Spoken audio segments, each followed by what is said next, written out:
Welcome to 3RR news. నేను సుధా. బులెటిన్ల ముందుగా headlines. ప్రపంచ పర్యావరణ దినోత్సవం సందర్భంగా సింధూర్ మొక్కలు నాటిన ప్రధాని మోడీ.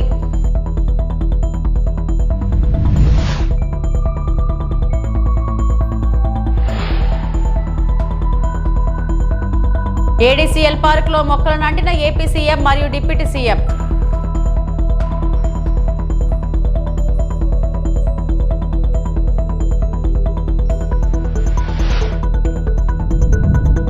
భవిష్యత్ తరాల భద్రతకై కృషి చేద్దాం. Deputy CM Pawan Kalyan.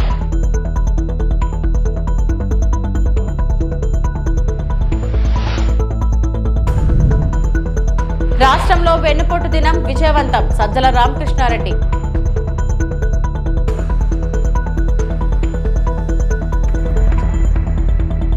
ప్రపంచ పర్యావరణ దినోత్సవం నాడు ప్రధానమంత్రి నరేంద్ర మోడీ ఢిల్లీలోని తన నివాసంలో సింధూర్ మొక్కను నాటారు. ఇది 1971 యుద్ధంలో అసాధారణ ధైర్యాన్ని ప్రదర్శించిన కచ్లోని ధైర్యవంతులైన మహిళలు ఇచ్చిన బహుమతి. తన ఇటీవల పర్యటన సందర్భంగా మహిళలు బలం మరియు స్థితిస్థాపకతకు చిహ్నంగా ప్రధాని మోడీకి పవిత్ర మొక్కను సమర్పించారు. వారి సంజ్ఞకు ముగ్ధుడైన ప్రధానమంత్రి 7 లోక్ కళ్యాణ్ మార్గ్ లో దానిని నాటుతారని చెప్పారు.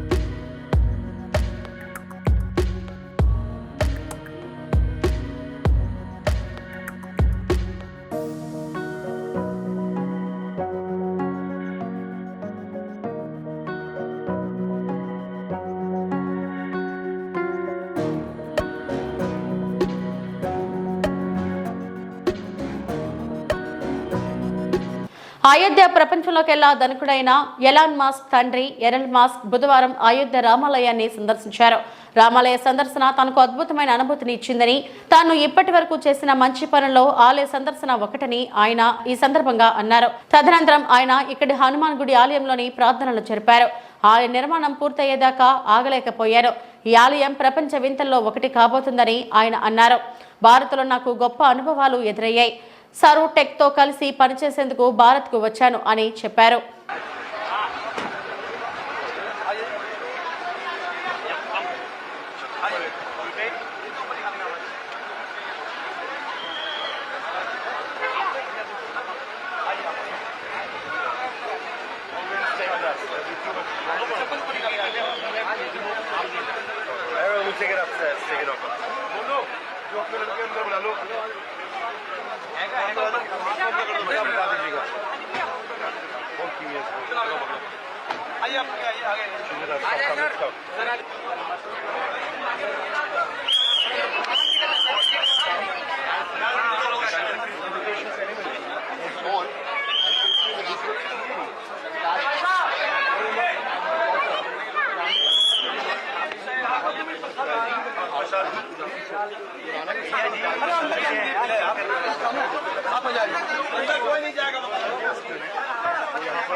India is a wonderful place. It's a really wonderful place, and as many people as possible should come to India and see. We have a lot of Indians in my country, where I come from, so I know the Indian culture, and coming here has just reinforced it. Very good culture, very kind people, full of love, decency, probably the nicest people you could ever meet.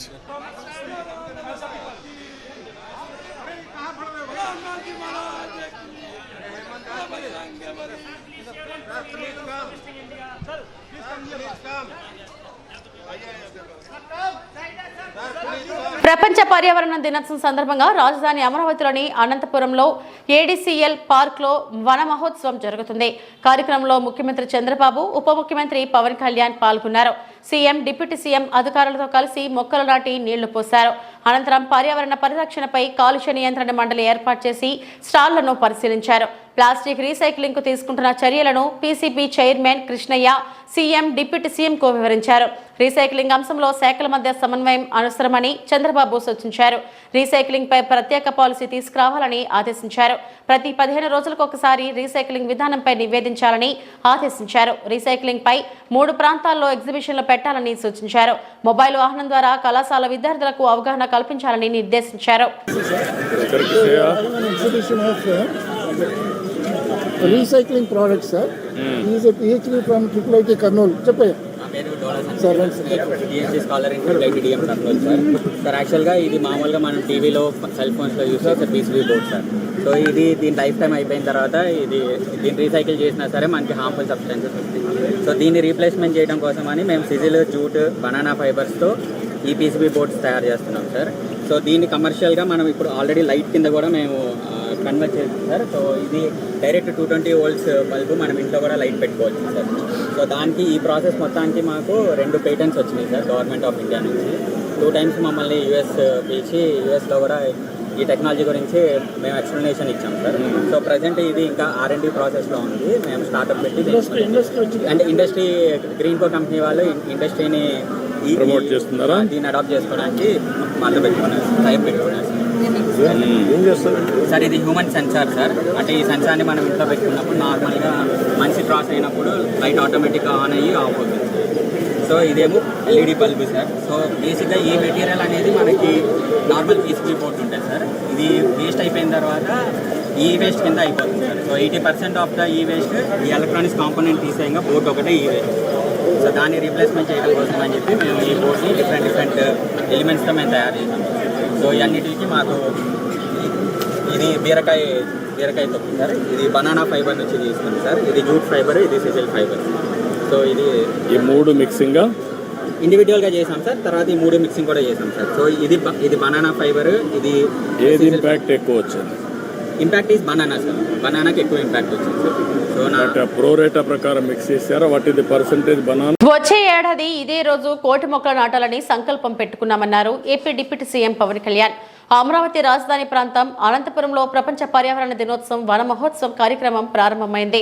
సభ ప్రాంగణంలో ఏర్పాటైన స్టాళ్లను పరిశీలించారు.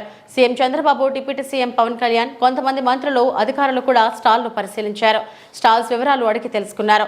చంద్రబాబు, పవన్ కళ్యాణ్ పర్యావరణ దినోత్సవానికి గుర్తుగా మొక్కలు నాటారు. ఈ సందర్భంగా ఏర్పాటు చేసిన కార్యక్రమంలో పవన్ మాట్లాడుతూ వచ్చే ఏడాది ఇదే రోజు 1 కోటి మొక్కలు నాటాలని సంకల్పం పెట్టుకున్నామన్నారు. అడవుల్లో కారు చిచ్చు ఆపే ప్రయత్నాలు చేయాలన్న ఆయన అటవీ పరిరక్షణ సమితి ఉద్యమకారులు అంకారపు అడవుల పరిరక్షణకు ఎన్నో ప్రయత్నాలు చేస్తున్నారు. గతంలో ఇంటి అడ్రస్ కావాలంటే అదిగో ఆ మర్రి చెట్టు పక్క వీధిలో అనేవారు. ఇప్పుడు అసలు అలాంటి పరిస్థితి లేదని ఆవేదన వ్యక్తం చేశారు. పర్యావరణ పరిరక్షణలో ఆంధ్రప్రదేశ్ తలమానికంగా ఉండాలని ఆకాంక్షించారు. ఇప్పుడు దాకా నేను పర్యావరణం కోసం వ్యక్తిగతంగా చేశాను కొన్నిసార్లు కానీ నాకు ఇప్పుడు ఈ అటవీ శాఖ కూడా పర్యావరణం 2 నా దాంట్లో ఉన్నప్పటికీ నేను వచ్చే సంవత్సరం ఇదే రోజుకి కనీసం 1 కోటి మొక్కలు నాటి, అలాగే ఫారెస్ట్ ఫైర్స్ అడవిలో కార్చిచ్చులు కనుక ఆపగలిగి కొమ్మిరి అంకారావు గారు చెప్పినట్టుగా అడవుల్లోకి గొర్రెల్ని, పొట్టేళ్ళని మేపడానికి తీసుకుపోయి అక్కడ గడ్డి కోసం కాలుస్తూ ఉంటారు. వారికి కొంత అవగాహన సదస్సులు పెంచి వచ్చే సంవత్సరం ఇదే సమయానికి మనస్ఫూర్తిగా మీతోటి అనుభవంతో మాట్లాడతాను. ఒక అటవీ శాఖ మంత్రిగా కావచ్చు, పర్యావరణ శాఖ మంత్రిగా కావచ్చు. అలాగే ఒక్క వాక్యం చెప్పి నేను ముగిస్తాను. చెట్టు అదేదో మనకు ఒక ఆశయమో దానికి ఇది చెట్టు మనకు ఆధారం. కేవలం పక్షులకి వీటికే కాదు, ప్రతి ఒక్కరికి చెట్టు లేని జీవితాన్ని ఊహించుకోండి. ఇదివరకు మనం పెరిగేటప్పుడు ఒక 30 సంవత్సరాల క్రితం ఎవరన్నా మా ఇంటికి వెళ్ళాలి అంటే అక్కడ పెద్ద మర్రి చెట్టు ఉంటుంది.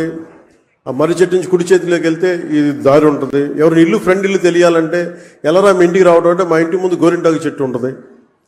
ఇట్లాంటివన్నీ పోయినాయి ఇప్పుడు. అసలు చెట్టే ఆనవాళ్ళు అయ్యేది. అలాంటి చెట్లని మనం సంరక్షించుకోవడం మానేశాం. కానీ అదృష్టవశాత్తు మనకి ప్రకృతిని పరిరక్షించగలిగే అవగాహన ఉన్న ఒక బలమైన వ్యక్తి మనకి ముఖ్యమంత్రిగా ఉన్నారు మనకి. అందుకు మనం నిజంగా మనం గర్వించాం. ఈరోజు మా అందరికీ కూడా ఆయన ఇచ్చిన టార్గెట్స్ ప్రతి చోట 33% ఉండాలి ఫారెస్ట్ కవర్ అంటే, మా అందరికి ఇచ్చిన టార్గెట్ ఒక 50% ఆంధ్రప్రదేశ్లో ఉండాలి. ఆంధ్రప్రదేశ్ తలమానికంగా ఉండాలి. ఈ పర్యావరణానికి సంబంధించి కానీ, అటవీ సంరక్షణకు కానీ, నగర వనాలకు కానీ, చెట్లు విరివిగా పెంచడానికి కానీ, వాటిని స్ఫూర్తిగా తీసుకొని వచ్చేసారి మనస్ఫూర్తిగా కలుస్తాం తెలియజేసుకుంటూ, మీ అందరికీ మనస్ఫూర్తిగా ఈరోజు గౌరవ ముఖ్యమంత్రి గారు ఏం చెప్తారనేది మీతో పాటు నేను కూడా వినటానికి సంసిద్ధంగా ఉన్నాను. వారిచ్చే సూచనలు సలహాలు తీసుకొని వచ్చే సంవత్సరం ఆయన మీద మనం పెట్టిన బాధ్యతని బలంగా నిర్వర్తించి ఆయన మెప్పు పొందేలాగా మనందరం ముందుకెళ్లాలని మనస్ఫూర్తిగా కోరుకుంటూ సెలవు తీసుకున్నాను. జై హింద్. మాజీ మంత్రి కన్నబాబు ఆధ్వర్యంలో కాకినాడలో ప్రభుత్వానికి వ్యతిరేకంగా వెన్నుపోటు నిరసన కార్యక్రమం. కాకినాడ జిల్లా కాకినాడ రూరల్ సర్పవరం జంక్షన్ లో కూటమి ప్రభుత్వానికి వ్యతిరేకంగా ప్రభుత్వ వైఫల్యాలు ఎత్తుచూపుతూ వైఎస్ఆర్సీపీ మాజీ వ్యవసాయ శాఖ మంత్రి కన్నబాబు ఆధ్వర్యంలో నిరసన సెగలు వెల్లువెత్తాయి. కన్నబాబు మాట్లాడుతూ ఎన్నికల వేళలో సూపర్ 6 పేరిట సంక్షేమ పథకాలు తీసుకొస్తారని ప్రజలను మభ్యపెట్టి అధికారంలోకి వచ్చి ప్రజలను మోసం చేసిందని కూటమి ప్రభుత్వాన్ని ఎండగట్టారు. ఏడాది కావస్తున్నా ఖజానాలో డబ్బులు లేవన్న మాట మారుస్తున్నారని, ప్రభుత్వ ఆర్థిక పరిస్థితి తెలిసి ఎలా హామీలు ఇచ్చారని, ఇది కూటమి ప్రభుత్వం చేసిన మోసం కాదా అని మాజీ మంత్రి కన్నబాబు ఎద్దేవా చేశారు. ఈ నిరసన కార్యక్రమంలో పార్టీ శ్రేణులు, నాయకులు, కార్యకర్తలు పెద్ద ఎత్తున పాల్గొన్నారు. ఈ వెన్నుపోటు దినం కార్యక్రమానికి కాకినాడ రూరల్ నియోజకవర్గం నుంచి వచ్చిన నాయకులు, కార్యకర్తలు, జగన్మోహన్ రెడ్డి గారు, రాజశేఖర రెడ్డి గారు అభిమానులు ప్రతి ఒక్కరికి నా హృదయపూర్వక నమస్కారాలు. ఈ రోజుకి ఏడాది ఎన్నికలు పూర్తయి. ఏడాది క్రితం చంద్రబాబు నాయుడు గారి సర్కార్ రావాలని ప్రజలు ఎన్నుకున్నారు. ఎందుకు ఓటేశారు అంటే, ఆయన సూపర్ 6 అన్నాడు. అది కాకుండా 143 హామీలు ఇచ్చాడు. ఉన్నవి లేనివి అబద్ధాలు చెబుతూనే ఉన్నాడు. దాంతోపాటు ఎంతో గొప్పగా సంక్షేమ పాలన చేస్తున్న జగన్మోహన్ రెడ్డి గారి మీద అబద్ధాలని నిత్యం ప్రచారం చేశారు. ప్రజల మనసులో విషబీజాలు నాటి తామేదో చాలా గొప్పగా పరిపాలన చేయగలుగుతామని నమ్మించి ఇవాళ అధికారానికి వచ్చే సంవత్సరం అయింది. ఒక్కటంటే ఒక్క పెన్షన్ పెంపు తప్ప, అది కూడా అరకొరగా కొత్త పెన్షన్ ఇవ్వకుండా కాలయాపన చేస్తూ ఇంకా ఏ కార్యక్రమాన్ని చేయలేదు. సూపర్ 6లో ఆడబిడ్డ నీదని చెప్పారు. నీకు 15,000 నీకు 15,000 అని పాట పాడారు. దాంతోపాటు ఇవాళ అమ్మఒడి కన్నా మరిగ్గా ఇస్తామని చెప్పారు. సుమారు ఎంతమంది పిల్లలు ఉంటే అంతమందికి 15,000 డబ్బులు ఇస్తామన్నారు. ఒక్కటంటే ఒక్క హామీ నెరవేర్చకపోగా కేవలం కక్ష సాధింపుగా రెడ్ బుక్ పరిపాలన అని చెప్పి ఉన్నవి లేనివి కల్పించి తప్పుడు కేసులు పెట్టి నానా ఇబ్బందులు పెడతా ఉన్నారు ఈ రాష్ట్ర ప్రజల్ని. ఎందుకు అంటే ఒకటే కారణం, జగన్మోహన్ రెడ్డి గారి మీద ద్వేషం, కోపం, పగ. ఈ రాష్ట్రంలో వైఎస్ఆర్ పార్టీ ఉండకూడదు, జగన్మోహన్ రెడ్డి గారు ఉండకూడదు అన్నట్టుగా ఏదో కేసులు పెడితే ఆయన వెనకాల ఎవరు లేకుండా పారిపోతారు అన్నట్టుగా ప్రచారం చేస్తూ ఉన్నారు. మేము చెప్తున్నాం, వైఎస్ఆర్ పార్టీ ఎట్టి పరిస్థితుల్లో మేము పేదల పక్షాన, ప్రజల పక్షాన నిలబడి తీరతాం. మీరు ఎన్ని ఒత్తిడి చేసినా, ఎన్ని కేసులు పెట్టినా మళ్ళీ చెట్లను పెంచడం నిర్లక్ష్యం చేస్తే భవిష్యత్ తరం ఆక్సిజన్ సిలిండర్లు పెట్టుకునే పరిస్థితి వస్తుందని తెలంగాణ మంత్రి పొన్నం ప్రభాకర్ అన్నారు. ప్రపంచ పర్యావరణ దినోత్సవం సందర్భంగా హైదరాబాద్ గోల్కొండ ఏరియా ఆసుపత్రిలో మంత్రి పొన్నం మొక్కలు నాటారు.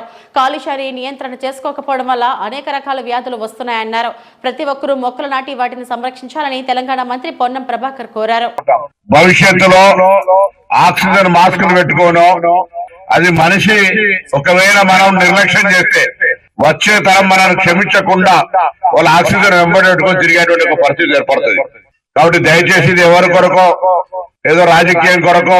కూటమి ప్రభుత్వ మోసాలను ప్రశ్నిస్తూ వైఎస్ఆర్సీపీ నిర్వహించిన వెన్నుపోటు దినం విజయవంతమైందని వైఎస్ఆర్సీపీ రాష్ట్ర సమన్వయకర్త సజ్జల రామకృష్ణారెడ్డి వెల్లడించారు. తాడేపల్లి వైఎస్ఆర్సీపీ కేంద్ర కార్యాలయంలో మీడియాతో మాట్లాడుతూ ఎన్నికల హామీలను నెరవేర్చకుండా కూటమి ప్రభుత్వం ఏడాది కాలంగా ప్రజలకు చేసిన మోసాన్ని ప్రశ్నిస్తూ వైఎస్ఆర్సీపీ అధ్యక్షుడు వైఎస్ జగన్ వెన్నుపోటు దినంకు పిలుపునిస్తే అందులో అన్ని వర్గాలు భాగస్వాములయ్యాయని తెలిపారు. ప్రజలు స్వచ్ఛందంగా తరలివచ్చి ర్యాలీలో పాల్గొని ఈ ప్రభుత్వ మోసపూరిత వైఖరిపై తమ ఆగ్రహాన్ని ప్రదర్శించారని అన్నారు.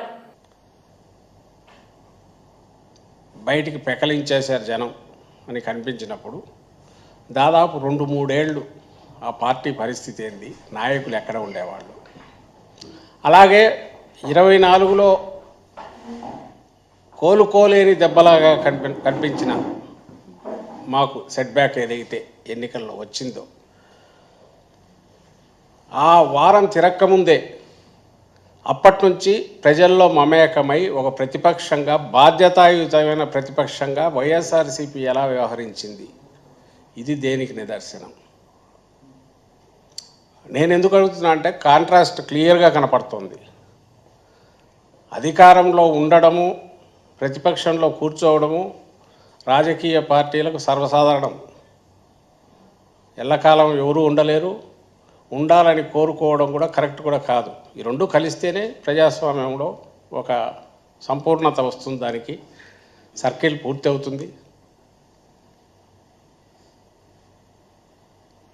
బాధ్యతలు మనం 5 ఏళ్ళు మనకిచ్చిన మ్యాండేట్ ఏ రకంగా మనం చేసినాము, దాని తర్వాత ప్రజల తీర్పు ఎట్లుంటుంది అనేది పక్కకు పెడితే మనం ఎట్లా చేశాము అని ఎవరికి వాళ్ళు ఆత్మ పరిశీలన చేసుకొని కరెక్షన్స్ చేసుకుంటూ మళ్ళీ పోవాల్సి ఉంటుంది. కానీ ప్రజల్లో ఉండడం అనేది ప్రధానమైన ప్రాతిపదిక. అధికారంలో రావడానికి కాదు, ఓ రాజకీయ పార్టీగా దాని ఉనికి నిలబడాలంటే ప్రజల్లో ఉండడం అనేది ప్రధానమైన ప్రాతిపదిక. ఆ ప్రాతిపదికను వైఎస్ జగన్మోహన్ రెడ్డి గారు కానీ వైఎస్ఆర్ కాంగ్రెస్ పార్టీ కానీ రైట్ ఫ్రమ్ ఇన్సెప్షన్, పార్టీ పుట్టుక నుంచి, అంతకుముందు తన తండ్రి మరణం తర్వాత జగన్మోహన్ రెడ్డి గారు ప్రజల్లో అడుగు పెట్టినప్పటి నుంచి ఆ ప్రస్థానం అదే తరహాలో స్థిరంగా మరింత నిబద్ధతతో సాగుతూనే ఉంది నిరంతరం. ఇది గర్వంగా చెప్పుకుంటాం. అందుకే 24లో 5 ఏళ్లలో బహుశా చరిత్రలోనే వరుసపెట్టి రాసుకుంటే రికార్డు స్థాయిలో ఇచ్చిన హామీలను 99% పైగా అమలు చేయడమే కాకుండా, అందులో నాకు తెలిసి 97-98% ఫస్ట్ ఇయర్లోనే అమలు చేసి, అలాగే వివిధ రంగాల్లో ఒక హోలిస్టిక్ అప్రోచ్తో, అంటే సమగ్రంగా ఎండ్ టు ఎండ్ సొల్యూషన్స్ తీసుకొచ్చే రకంగా గుడ్ గవర్నెన్స్ దగ్గర నుంచి, proper and good governance, not థియరీలో కాదు, ప్రాక్టికల్గా డెలివరీ మెకానిజం దగ్గర నుంచి. రోలుగుంట పోలీసులకు ఇచ్చిన సమాచారం మేరకు కొవ్వూరు నుండి కొంతల గ్రామంల మధ్య ఉన్న జీడి తోటలో నిల్వ ఉంచిన గంజాయి నిందితులు ఏజెన్సీ ప్రాంతమైన వైఎస్ఆర్ జిల్లా చింతపల్లి మండల సిరిపురం గ్రామం నుంచి కొనుగోలు చేసినట్టు తెలిపారు. ఇందులో సుమారు 3 నిందితులు పాల్గొన్నారు. వీరిని అరెస్టు చేసి రిమాండ్కు తరలించారు. ఈ కేసులో ప్రతిభ కనపరిచిన పోలీస్ సిబ్బందికి డీఎస్పీ శ్రావణి చేతుల మీదుగా బహుమతులు అందించారు. రోలుగుంట సిఐ జి కోటేశ్వరరావు మరియు ఎస్ఐ రామకృష్ణ మరియు సిబ్బంది పాల్గొన్నారు. కొత్తకోట ఎస్ఐ రోలగుంట అండ్ వాళ్ళ టీం చాలా బాగా వర్క్ చేశారు. సో దీంట్లో క్రెడిట్ అంతా వీళ్ళదే. ఇది యాక్చువల్లీ ఏఎస్ఆర్ నుంచి తీసుకొచ్చి ఎవరైనా ప్రాఫిటబుల్గా మంచి ప్రైస్ అడిగితే ఇద్దాము అని చెప్పేసి ఒక చోట స్టోర్ చేసి పెట్టారు. ఈ కాజు తోప్స్ ఉన్నాయి యాక్చువల్గా జీడిమావుడి తోటలో, దాంట్లో స్టోర్ చేసి పెడితే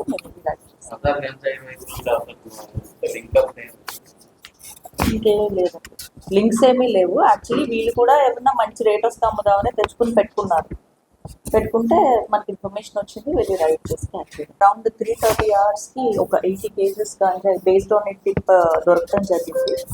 దీంట్లో డీటెయిల్స్కి వస్తే 3 personsని అరెస్ట్ చేశాము. A1 A2 ఏంటంటే ఈ గాంజాయి ఫర్ ఎవరైనా ప్రాఫిటబుల్గా అమ్మటానికి అని చెప్పేసి తీసుకొచ్చి రోళ్ళగుంట లిమిట్స్లో స్టోర్ చేస్తే బేస్డ్ ఆన్ ఇన్ఫర్మేషన్ రైడ్ చేసి ఆ గాంజా సీజ్ చేయడం జరిగింది. అరౌండ్ 80 kgs గాంజా, ఒక పల్స్ బైక్, 3 mobiles సీజ్ చేయడం జరిగింది దీంట్లో వచ్చేసి. And A1 A2 and A3 source కూడా మనకి ఈ ప్లేస్లోనే దొరికాడు. సో టోటల్గా మనకి ఇందులో 80 kgs గాంజా ఏదంటే దీంట్లో 3 దొరికారు actually, A1 A2 and A3. ఒక డెకాల్టీ కేసు ఉంది A1 మీద, అండ్ A2 మీద ఆల్రెడీ ఒక గాంజా కేసు రిజిస్టర్. వీళ్ళు నేటివ్ ఆఫ్ A3 వచ్చేసి చింతపల్లి అండ్ A1 A2 వచ్చి రానంపల్లిలో కలెక్టర్ రాజీవ్ గాంధీ హనుమంతు ఆకస్మిక తనిఖీ. రైతులు భూభారతి రెవెన్యూ సదస్సులను సద్వినియోగం చేసుకోవాలని నిజామాబాద్ జిల్లా కలెక్టర్ రాజీవ్ గాంధీ హనుమంతు తెలియజేశారు. గురువారం రుద్రూర్ మండలం రానంపల్లిలో నిర్వహించిన భూభారతి రెవెన్యూ సదస్సును జిల్లా కలెక్టర్ ఆకస్మిక తనిఖీ చేశారు. ఈ సందర్భంగా రెవెన్యూ సదస్సులో వచ్చిన దరఖాస్తుల వివరాలను కలెక్టర్ అడిగి తెలుసుకున్నారు. భూభారతి చట్టం ద్వారా రైతులకు కావాల్సిన సేవలను అందించాలని కలెక్టర్ సూచించారు. సాదా బైనామా, పెండింగ్ పౌతి, డిఎస్ పెండింగ్, భూ విస్తరణలో మార్పులు, చేర్పులు తదితర అంశాలపై క్షుణ్ణంగా పరిశీలించారు.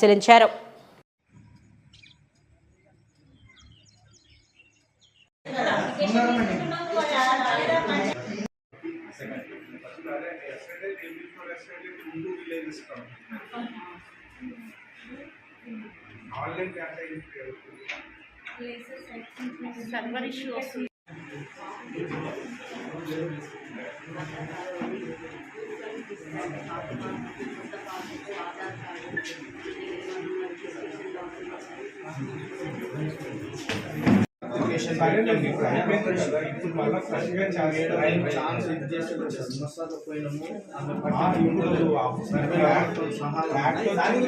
ఇప్పుడు పాజిబుల్ అవుతుంది ముందు పాజిబుల్. టీటీడీ ముఖ్య నిఘా మరియు భద్రతా అధికారిగా కేవీ మురళీకృష్ణ గురువారం తిరుమల శ్రీవారి ఆలయంలో బాధ్యతలు స్వీకరించారు. ముందుగా శ్రీ వెంకటేశ్వర స్వామిని దర్శించుకున్న సివిఎస్ఓ రంగనాయకులు మండపంలో బాధ్యతలు స్వీకరించారు. ఈ సందర్భంగా ఆలయ అధికారులు సివిఎస్ఓకు తీర్థ ప్రసాదాలను అందించారు. ఈ కార్యక్రమంలో టీటీడీ అదనపు సివిఎస్ఓ వెంకట శివకుమార్ రెడ్డి, విజిఓలు రామ్ కుమార్, సురేంద్ర, ఇతర అధికారులు పాల్గొన్నారు.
ఇవి ఇప్పటివరకు నా బులెటిన్ అప్డేట్స్. నమస్తే.